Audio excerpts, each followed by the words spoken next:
Nuketown is a lesson that Treyarch failed to learn. Failures of future games have characteristics that trace all the way back to Nuketown. I want to take a look at this small map that isn't forgiving, so I will not forgive it either. So Nuketown's biggest flaws, unlike some maps, aren't obvious right off the bat. In a vacuum, you may look at Nuketown gameplay and see a zombies map set in Nuketown, but digging in reveals a whole onslaught of problems. People that have played Nuketown will know one of the biggest problems with it is the random perks. Now thankfully on solo, quick revive spawns in right away, but everything else, including Pack-a-Punch, is off the table.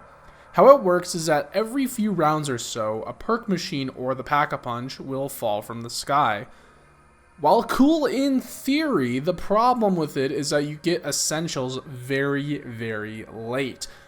The infamous fact that you potentially have to go into the 20s before you can get Juggernog, it is because of this fact alone that it is safe to assume that some players don't even know Juggernog is on this map. This map should have sent a loud and clear message that restricting Jug, even for a little bit, makes people go wild. So that should be lesson number 1. Don't take Jug away from the player. That is a core part of setting up in zombies, and the iconicism of what that is cemented into the zombies experience. So given this fact, why the hell did they take it away in World War II and Black Ops 4? Lesson number 1, don't take away Juggernog.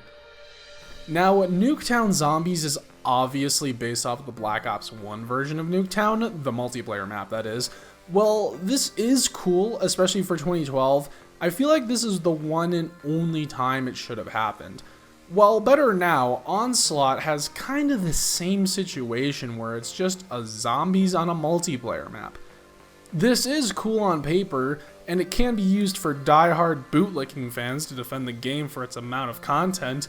The problem is that it isn't unique, it doesn't feel special. The best parts of a new zombies map is exploring the map for the first time. That magical feeling I love to have every time a new zombies map comes out. Getting lost in the ruins of Gregfps, opening the Zetsubo bunker and wondering how far down this bunker goes. And then you get into the mule kick room and there's a whole underwater section down there. How far does this go? With Nuketown and multiplayer maps in general, you have already played it before. There is no mystery with what's behind the next door. There's no question with what is going to be upstairs. There's no surprises. On top of Onslaught, remakes in general were plagued in the future. Nuketown was a tease, and then we got things like The Giant, Zombies Chronicles, and then it just got out of hand with Black Ops 4, which was riddled with remakes. Blood of the Dead, Declassified, Tag Your Toten, and Alpha Omega, which is Nuketown again. Oh my gosh.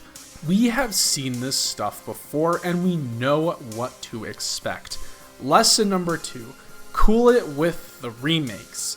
Nuketown does have some cool story ties though, but the thing is that it ties two bigger, greater maps together. It's just unnecessary.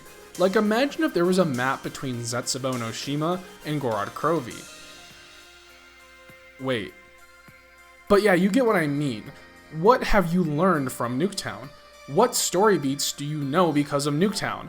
Marlton is in the bunker. On round 25, the zombie eyes turn blue. One of the rockets hits Nuketown in the game end screen. While it's cool fan service, and it is probably some of the only highlights of the map, what does this tell you? Nuketown really is the first filler map, just like the maps surrounding it. What does this map add in terms of story? It just connects Moon and Transit, and unfortunately, Treyarch would have not learned this lesson again in the future. Not only that, but filler maps only got larger in scale, not only in the short term with Die Rise, but in the long term with things like Voyage of Despair. Lesson number 3.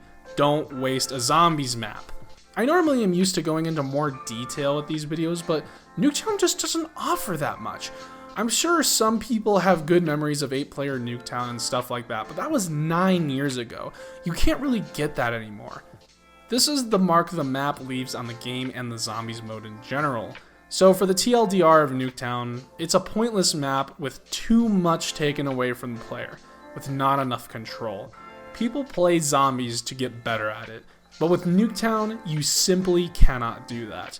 How are you supposed to get better with things like Juggernaut can either be accessible by round 5 or round 20?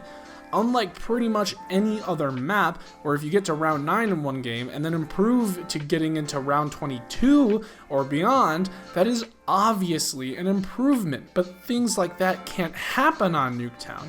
It is anti-player, it is anti-fun. Nuketown gets a 2.5 out of 10. F tier. Gotta find that box, and again that shot.